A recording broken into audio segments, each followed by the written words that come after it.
तो जय हिंद साथियों, स्वागत है आप सभी को महाविद्या कोचिंग 2M में। आज हम लोग करेंगे क्लास 10th का। तो ये फिजिक्स का जो चैप्टर नंबर 1 है, प्रकाश का प्रवर्तन, उसमें कि हम लोग जो दर्पण सूत्र है उसको हम लोग आज सिद्ध करने वाले हैं। तो ये इसके पहले क्लास में हम लोग उत्तल दर्पण में v प्लस 1/u बराबर 1/f हम लोग सिद्ध कर दिए थे। अर्थात अवतल दर्पण में दर्पण सूत्र हम लोग सिद्ध करने के लिए पूरी आसान भाषा में सीख गए थे। आज के क्लास में हम लोग उत्तल दर्पण में दर्पण सूत्र को सिद्ध करेंगे एकदम आसान भाषा में। तो ये ध्यान दीजिएगा, प्रश्न करेगा कि उत्तल दर्पण में सिद्ध करें कि 1/v प्लस 1/u बराबर में 1/f है ना। और ये क्या है? दर्पण सूत्र है। तो हम लोग अवतल में तो करना सीख गए हैं। आज के क्लास में हम लोग सीखेंगे लोग क्या कि उत्तल में दर्पण सूत्र को कैसे सिद्ध किया जाता है। तो देखिए, हमें इस प्रश्न को सिद्ध करने के लिए सबसे पहले हम लोग जो बनाएंगे लोग क्या, एक उत्तल दर्पण है। क्या बनाएंगे लोग? उत्तल दर्पण। तो डायग्राम आप ध्यान से समझिएगा, डायग्राम बनाना सीख गए है ना, और डायग्राम समझ गए तो बनाने में एकदम आपको आसान रहेगा। ठीक है, चलिए तो सबसे पहले हम लोग करेंगे लोग का एक उत्तल दर्पण बनाएंगे। चलिए तो सबसे पहले हम लोग क्या करेंगे? ठीक, सबसे पहले हम लोग क्या करेंगे लो जी, बोलो? उत्तल दर्पण खींचेंगे। सबसे पहले क्या करेंगे लो? एक उत्तल दर्पण खींचेंगे जिसका नाम देंगे लो m और m डैश हो जाएगा। कोई दिक्कत? अब ध्यान दीजिएगा, इसके बाद एक प्रधान अक्ष खींचेंगे जिसका नाम देंगे लोग क्या, p। यहाँ पर लिखेंगे लोग का f और यहाँ पर का c लिखेंगे लो, यानी कि वक्रता के अंदर हम लोग वस्तु को यहाँ पर रखेंगे लो, वस्तु को। तो ये वस्तु को आप, तो ये ए बी वस्तु को हम यहाँ पर रखेंगे। जब ए बी वस्तु को रखेंगे तो यहाँ से प्रकाश निकलेगा, जाकर क्या होगा, दर्पण से टकराएगा है ना। दर्पण से टकरा कर परिवर्तन के बाद जो है दूसरी दिशा में मुड़ जाएगा। लेकिन जो हम लोगों को ये प्रतीत होगा कि ये जो प्रकाश जा रही है उधर, तो ये कहाँ से होकर आ रही है? फोकस से आ रही है। कहाँ से आ रही है? फोकस से आ रही है। इसके बाद इस वस्तु से एक और प्रकाश की किरण हम लोग खींचेंगे लो। तो एक और हम लोग प्रकाश की किरण खींचेंगे लो, जो सीधा जो है जाकर कहाँ मिलेगा? वक्रता के अंदर से। तो कहाँ मिलेगा जी? वक्रता के अंदर से जाकर मिलेगा। तो यानी ये इधर से जा रही है ना, और किसी जो प्रकाश की किरण को वक्रता के अंदर भेजा जाता है तो कैसे लौटती है? उसी पथ पर वापस लौट जाती है, उसी पथ पर वापस लौट जाती है। बात क्लियर समझ में आया? कोई दिक्कत? इतना डायग्राम आपको बनाने आ जाएगा। और इस बिंदु का आप नाम दे दीजिए क्या, एन दे दीजिएगा। डायग्राम बनाने आ जाएगा, कोई दिक्कत नहीं किसी को, डायग्राम बनाने में एकदम आसान है। ठीक है, अब ध्यान दीजिएगा, अब जो है इसको सिद्ध करने के लिए तो सबसे पहले आपको इसके बारे में लिखना पड़ेगा। तो हम लोग लिखेंगे लोग का कि माना कि m और m डैश क्या है? एक उत्तल दर्पण है। ते जिसके सामने वस्तु को रखा गया है क्या, ए बी वस्तु को रखा गया है जिसका प्रतिबिंब, अब इसमें प्रतिबिंब कहाँ बन रही है? तो जहाँ पर दोनों जो किरण है, प्रकाश की किरण एक दूसरे को प्रतिच्छेद करेगा, वहीं पर उसका क्या बनेगा जी? तो प्रतिबिंब बनेगा। तो यहाँ पर एक दूसरे पर प्रतिच्छेद कर रही है, तो यहाँ पर उसका क्या बनेगा? प्रतिबिंब बनेगा। उत्तल दर्पण में जो प्रतिबिंब बनता है सीधा बनता है या उल्टा? तो सीधा बनता है ना। यानी ये बनेगा क्या, ए डैश, और ये हो जाएगा बी डैश। यहाँ पर क्या बन रही है जी? प्रतिबिंब बन रही है। तो हम लोग लिखेंगे लोग का कि माना कि m डैश एक उत्तल दर्पण है जिसके सामने ए बी वस्तु को रखा गया है जिसका प्रतिबिंब ए डैश बी डैश बन रही है। इतना हम लोग लिख पाएंगे। लिखेंगे लोग क्या कि माना कि m डैश क्या है? एक उत्तल दर्पण है। माना कि m डैश एक उत्तल दर्पण है, उत्तल दर्पण है जिसके सामने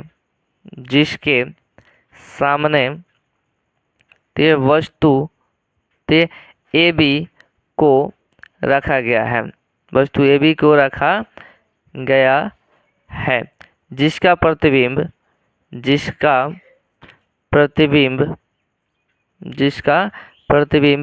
ए डैश बी डैश बन रही है। क्या आप लोग इतना लिख पाइएगा? इतना लिख पाइएगा ना जी? इतना आप लोगों को लिख पाइएगा। लिखेंगे लोग का माना कि m डैश से क्या है? उत्तल दर्पण है, और साथ ही जिसके सामने वस्तु ए बी को रखा गया है।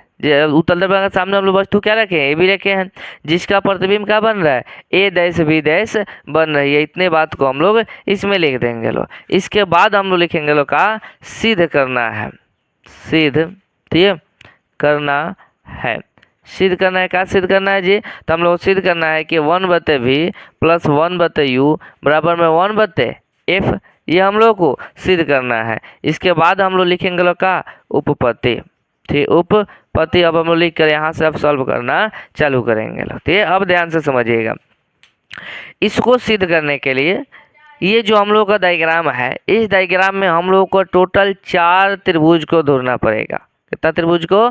4 त्रिभुजों को टोटल इसमें ढूंढना पड़ेगा। कौन कौन सा त्रिभुज है ध्यान से समझिएगा, हम जो बता रहे हैं, ठीक। पहले तो आप ये त्रिभुज लीजिए, कौन सा? बड़ा वाला ABC, ये बड़ा वाला त्रिभुज लीजिए, दिखाई दे रहा है? यहाँ से A B और ऐसे जाइए C, यहाँ तक ऐसे आ जाइए, एक बड़ा त्रिभुज दिखाई दे रहा है ना। और एक और त्रिभुज लेना है, जो आप ये छोटा वाला लीजिएगा, A' B' और C, दिखाई दिए दो त्रिभुज। एक तो ये बड़ा वाला त्रिभुज ले लीजिए और एक छोटा वाला A' और AC, ये दोनों त्रिभुज ले लीजिए और दोनों त्रिभुज को समरूप सिद्ध कर दीजिए। तो लिखेंगे लोग क्या कि उत्पत्ति में कि त्रिभुज, ठीक, ABC और त्रिभुज A', B', C में, अब इन दोनों में क्या आपको दिखाई दे रही है? तो आप ध्यान से देखिएगा, तो ये भी क्या है? 90 डिग्री है। यहाँ पर समकोण सीधा खड़ा हो ना जी, लंब जैसा, तो यहाँ पर समकोण बन रहा है ना। समकोण बनेगा तो कितना त्रिकोण बनेगा? 90 डिग्री का। और यहाँ भी देखिएगा तो ये क्या है? एकदम सीधा खड़ा है, समकोण बना रहा है, और समकोण बना है तो कितना त्रिकोण बनेगा? 90 डिग्री का। तो कोण बी और कोण बी से एक दूसरे के बराबर हो जाएगा ना जी, क्यों? क्योंकि दोनों समकोण है। तो लिखेंगे लोग का कि कोण बी बराबर हो जाएगा कोण बी, क्यों? ये दोनों समकोण है, समकोण है। अब आप ध्यान दीजिएगा, अगला एक और का बराबर होगा जी। तो आप ध्यान दीजिएगा कि ABC में आपको कौन सी आ रहा है? आ रहा है ना जी। और यहाँ पर देखिएगा A', B', C में भी क्या आ रहा है? कौन सी आ रहा है, यानी दोनों त्रिभुज में कौन सी और कौन सी आ रहा है। तो क्या ये उभयनिष्ठ हो जाएगा? ये उभयनिष्ठ हो जाएगा, है ना। तो लिखेंगे लोग कौन सी जो है क्या है? उभयनिष्ठ है। तो लिखेंगे लोग का कौन सी बराबर कौन सी, है ना, ये क्या है? उभयनिष्ठ है, उभयनिष्ठ है।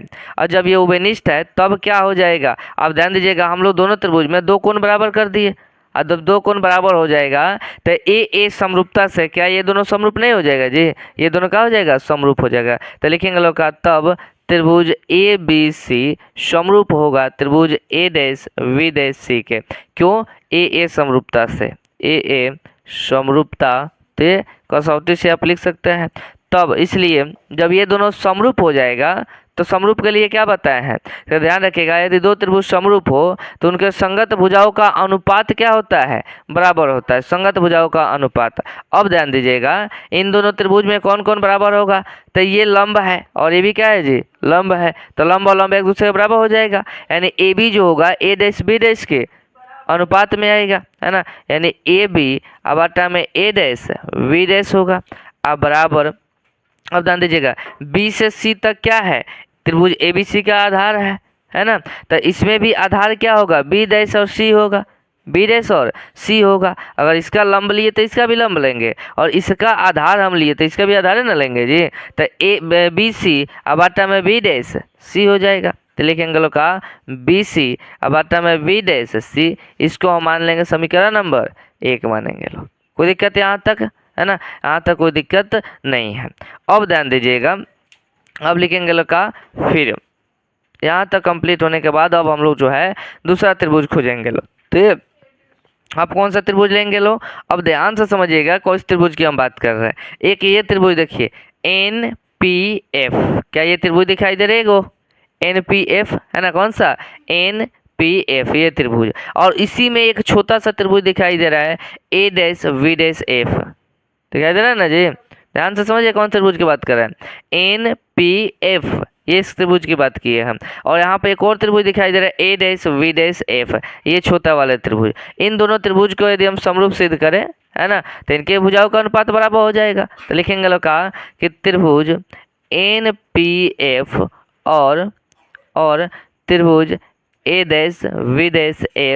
में, अब इन दोनों में क्या क्या आपको दिखाई दे रहा है जी? तो यहाँ पर देखिए, तो ये 90 डिग्री कोण बना रहा है और ये भी क्या है जी? 90 डिग्री को कोण बना रहा है। तो लिखेंगे लगा कि कोण P बराबर में कोण F हो जाए, तो कोण B' हो जाएगा, कोण P बराबर में कौन V डैश होगा, है ना। क्यों? क्योंकि ये समकोण है, समकोण है। ते और दोनों त्रिभुज में देखिएगा तो कोण F जो है दोनों में आ रही है, NPF आ रहा है ना जी, और A dash B dash F, यानी दोनों त्रिभुज में कोण F आ रही है, अर्थात तो वेनिस्ट है। कोण F क्या है? वो वेनिस्ट है। तो लिखेंगे लोग का कोण F बराबर में कोण F, ये क्यों है? वो वेनिस्ट है। क्यों है जी?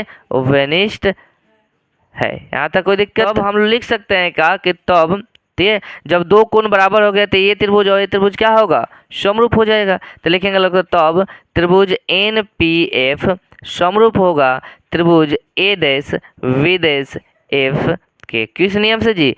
A समरूपता से, A समरूपता से। और जब ये एक दूसरे के बराबर हो जाएगा, ठीक है, सॉरी, जब एक दूसरे के समरूप हो जाएगा तो इनके संगत भुजाओं का अनुपात बराबर होगा। अब ध्यान दीजिएगा तो ये NP क्या होगा? लंब होगा। NP क्या है? लंब है। तो इसमें क्या होगा? A डैश B डैश लंब है, तो लंब और लंब क्या होगा? एक ही अनुपात में बराबर होगा। तो लिखेंगे लोग का NP अब आता में A डैश V डैश, है ना, अब बराबर इसका जो है आधार और इसका आधार बराबर अनुपात में होगा, तो P से F की दूरी, है ना, PF, और B डैश F हो जाएगा, B डैश F होगा। क्यों? क्योंकि ये जो NPF में ये 12 आधार लेंगे लोग, पूरा लेंगे लोग ना जी, और त्रिभुज A dash B dash F में ये छोटा वाला आधार लेंगे लोग, ठीक है। ये हम लोग लिख लिए। लेकिन हम लोग यहाँ पर देखेंगे लोग तो AB जो है NP के बराबर दिख रही है, बराबर दिख रही है कि नहीं दिख रही है? दिख रहे है ना जी। NP जो है AP के बराबर दिख रही है, तो लिखेंगे लोग का यहाँ NP जो है किसके बराबर है जी? AP के बराबर है। NP जो है AB के बराबर है। तब हम लोग लिख पाएंगे लोग का, तब NP की जगह पर क्या हम AB लिख सकेंगे लोग? AB अब आता में A डैश V डैश बराबर में हो जाएगा PF, बता में B डैश F हो जाएगा। यहाँ तक कोई दिक्कत नहीं ना। हम लोग इसको मान लेंगे लोग समीकरण नंबर 2 मान लेंगे लोग, है ना। अब हम लोग देखेंगे लोग का समीकरण 1 और समीकरण 2 से, तो ये लिखेंगे लोग का कि अब समीकरण 1 तथा 2 से, समीकरण 1 तथा 2 से क्या है जी? आप ध्यान दीजिएगा, समीकरण 1 तथा 2 में AB बता में A डैश B डैश, इधर वाला में AB बता में A डैश B डैश है, यानी LHS क्या है जी? बराबर है, तो RHS भी बराबर हो जाएगा। तो लिखेंगे लोग का कि BC अब बता में V डैश C अब बराबर हो जाएगा का PF अब बता में B डैश, तो F हो जाएगा, B डैश F हो जाएगा। यहाँ तक काम क्लियर हो गया? यहाँ तक किसी को कोई दिक्कत नहीं ना जी? यहाँ तक किसी को कोई डाउट नहीं है? तो यहाँ से कर दे, तो यहाँ तक कोई दिक्कत नहीं है किसी को? कोई डाउट है यहाँ तक? नहीं ना। अब ध्यान दीजिएगा, अच्छा BC हम यहाँ पर लिखा हुआ है, क्या B से C की दूरी को हम कुछ कहते हैं जी? नहीं कहते हैं। B से C की दूरी को हम नहीं कुछ कहते हैं। तो क्या हम इसे 2 भागों में बांट दें? 2 भागों में बांट सकते हैं। जैसे मान के चले हमारे पास एक मार्कर है, ठीक है, अगर हम इसे तोड़ दें और तोड़कर फिर इसे हम जोड़ें तो फिर मार्कर हो जाएगा कि नहीं हो जाएगा? धक्का लग जाएगा। यानी यहाँ से यहाँ तक दूरी टोटल है हमारे पास, ठीक है। हम इसे 2 टुकड़ा करके उसके बाद दोनों को दूरी को क्या कर रहे हैं? जोड़ दे रहे हैं, दोनों को दूरी को जोड़ देंगे। तो हमारे पास B से C की दूरी है, तो क्या हम B से पहले P आ जाए और फिर P से C आ जाएंगे? जब दोनों को जोड़ देंगे तब BC ना प्राप्त होगा जी। तो हम लोग लिखेंगे लो इसके बदले, BC के बदले क्या लिखेंगे? B से P आएंगे लो, BP और प्लस में P से C आएंगे लो, तो ये हम लोग का क्या प्राप्त हो जाएगा? टोटल BC प्राप्त होगा, है ना जी। BC को हम क्या लिख सकते हैं? BP या प्लस में PC लिख सकते हैं। क्यों? क्योंकि ये एक बड़ा सा डंडा है, उसकी लंबाई बड़ा है ना जी, तो उसको काट देंगे लो और उसके बाद आधा आधा हम आपको जोड़ सकते हैं लो, क्या दोनों को जोड़ सकते हैं। अब ध्यान दीजिएगा A डैश B डैश, है ना, कहाँ के जी? यहाँ पर है, ठीक है। B dash C, V dash C को हम लोग कुछ कहते हैं? B डैश C की दूरी को हम लोग क्या कहेंगे? कुछ नहीं कहते हैं। तो हमें B डैश C निकालना है, तो B डैश C निकालने के लिए हम क्या करेंगे? P से C की दूरी आएंगे और उसमें से इतना घटा देंगे, तो ये दूरी बच जाएगा, बचेगा ना जी। हमें ध्यान रखिएगा V डैश से लेकर C तक की दूरी निकालनी है, तो हम P से C तक आएंगे और इन पूरा में से अगर ये दूरी हम घटा दे P से B डैश, तो यही ना दूरी बच जाएगा। तो लिखेंगे लोग का PC और माइनस में PB डैश लिखेंगे लोग।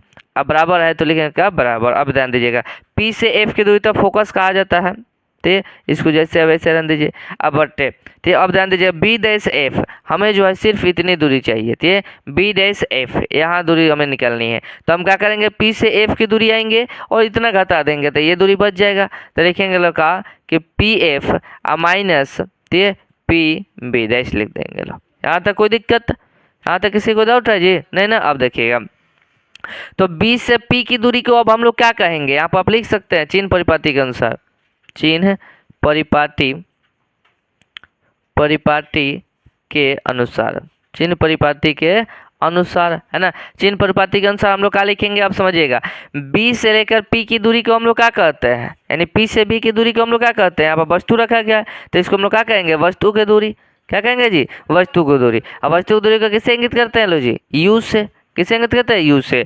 और सबको पता है इधर वाला जो दूरी होती है क्या होती है जी, ऋणात्मक, इधर वाला दूरी धनात्मक होती है। तो यू जो होगा माइनस में होगा, यू प्लस है तो प्लस।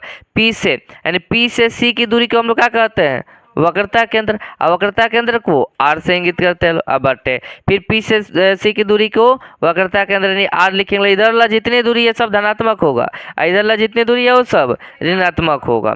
अब ध्यान दीजिएगा माइनस है तो माइनस। पी से बी डैश की दूरी को हम लोग क्या कहेंगे, प्रतिबिंब की दूरी। अब प्रतिबिंब की दूरी का किसे इंगित करते हैं लो जी, भी से। तो इसे हम लोग लिखेंगे लगा भी, प्लस में लिखेंगे लो। अब बराबर पी एफ, पी से एफ की दूरी को फोकस दूरी, तो ये भी क्या होगा जी, धनात्मक होगा, है ना। अब पी एफ, पी से एफ की दूरी को एफ, है ना। अब माइनस है तो माइनस। पी से बी डैश की दूरी, पी से बी डैश की दूरी को हम लोग क्या कहते हैं जी, प्रतिबिंब की दूरी। इसको भी हम लोग धनात्मक भी लिखेंगे लो। कोई दिक्कत, यहाँ तक किसी कोई डाउट नहीं है। अब जरा आप ध्यान दीजिएगा तो माइनस यू है तो माइनस यू, प्लस है तो प्लस। आर किसके बराबर होता है, तो हम लोग सिखाए थे कि ए बराबर क्या होता है, आर बाई टू होता है। ये दो बटा में इधर रहेगा तो गुना में, यानी आर बराबर 2f हो जाएगा। आर बराबर 2f, तो क्या हम आर के जगह पर 2f लिख सकते हैं, आराम से लिख सकते हैं। तो लिखेंगे लोग का 2f। अब बटे आर के जगह पर क्या लिखेंगे लो जी, 2f माइनस भी, अब बराबर में f बटा में f माइनस में भी हो जाएगा। यहाँ तक कोई दिक्कत का। इतना करने के बाद अब तिरछा तिरछी गुना कर दीजिए, है ना। पहले माइनस यू में एफ से कीजिए, फिर भी से कीजिए, फिर प्लस 2f में एफ से कीजिए, फिर बी से कीजिए, अब फिर एफ में 2f से, फिर माइनस बी से गुना कर देनी है। तो माइनस यू में जब एफ से गुना कीजिएगा तब माइनस प्लस, माइनस यू में एफ से गुना कीजिएगा तो यू एफ हो जाएगा, होगा ना जी। फिर माइनस माइनस प्लस यू में भी से गुना कीजिएगा तो यू भी होगा। और फिर 2f से गुना करना है तो प्लस और प्लस, प्लस 2f में f से गुना कीजिएगा तो 2f स्क्वायर आ जाएगा। फिर प्लस और माइनस, माइनस f 2f में v से गुना कीजिएगा तो क्या आएगा, 2f भी आएगा। अब बराबर है तो बराबर का चिन्ह दे दो। अब f में 2f से गुना कीजिए, फिर f में माइनस v से गुना कीजिए, तो f में 2f से गुना कीजिएगा तो क्या आएगा, प्लस 2f का स्क्वायर। फिर माइनस प्लस माइनस, f में v से गुना कीजिएगा तो क्या आ जाएगा, f भी आ जाएगा। क्या यहाँ तक क्लियर हुआ सबका, कोई दिक्कत है यहाँ तक, यहाँ तक कोई डाउट नहीं है। अब आप ध्यान दीजिएगा कि यहाँ पर 2f स्क्वायर है ना, इधर भी प्लस 2f स्क्वायर, बराबर के इधर प्लस 2f स्क्वायर है, और बराबर के उधर भी प्लस 2f स्क्वायर है। तो क्या ये दोनों आपस में कट जाएगा, आपस में क्या हो जाएगा जी, कट जाएगा। ठीक, अब बचा क्या हम लोग के पास, माइनस यू एफ, है ना, अब प्लस में यू भी। ठीक है, अब आप ध्यान दीजिएगा माइनस 2f भी, है ना, माइनस 2f भी इधर माइनस में है, इधर माइनस एफ भी क्या है जी, माइनस में है। तो ये माइनस में है, इधर आएगा तो प्लस में, तो हो जाएगा क्या, माइनस एफ भी और प्लस में 2f भी हो जाएगा। बात क्लियर समझ में आया कैसे किए, ये माइनस में इधर आएगा तो प्लस में, क्योंकि एफ भी से एफ भी घट जाएगा। ठीक है, तो लिखेंगे लोग का माइनस यू एफ प्लस में यू भी बराबर, अब ध्यान दीजिएगा प्लस और माइनस, माइनस 2f भी में से f भी घटा तो क्या बचा, प्लस एफ भी बचा, प्लस एफ भी बच गया। अब हम लोग करेंगे लोग का, जब ये आ जाएगा तो अब हम लोग करेंगे लोग दोनों पक्षों में यू एफ भी से भाग कर देंगे लो, यू एफ भी से भाग कर देंगे लो। तो लिखेंगे लोग का कि दोनों तरफ, दोनों ठीक है तरफ यू एफ भी से भाग करने पर, भाग करने पर, तो भाग करने का पर क्या आएगा जी, माइनस यू एफ बटा में यू एफ भी प्लस में यू भी, अब आता में यू एफ भी, अब में एफ भी, अब आता में यू एफ भी हो जाएगा। अब ध्यान दीजिएगा आप, तो एफ से एफ कटा कटा ना जी, और u से u कट गया, तो बचा क्या ऊपर -1 का बता में v, प्लस में u से u कटा, v से v कटा यानी 1 बता में f, बराबर में f से f कटा है ना, और v से v कटा यानी 1 बटे u आ गया। यहाँ तक कोई दिक्कत नहीं है। चलिए अब आगे ध्यान दीजिएगा आप, ठीक है। अब आगे हम लोग देखेंगे तो क्या होगा, ये -1 बटे v है, ये माइनस में इधर रहेगा तो प्लस में, तो इधर बचा 1 बटे f बराबर में 1 बटे u, इधर आके क्या हो गया जी 1 बटे वी हो गया प्लस में। अब इसको सीधा कर दीजिए यानी 1 बटे वी प्लस 1 बटे यू बराबर में 1 बटा में एफ, ये प्रूव करना था, ये हम लोग का किए प्रूव्ड हो गया, ठीक है। चलिए तो वीडियो अच्छी लगी हो तो लाइक करना लो, ठीक है, और चैनल को सब्सक्राइब भी कर लेना लो। समझ में आया या नहीं आया अभी कमेंट में जरूर बताना लो।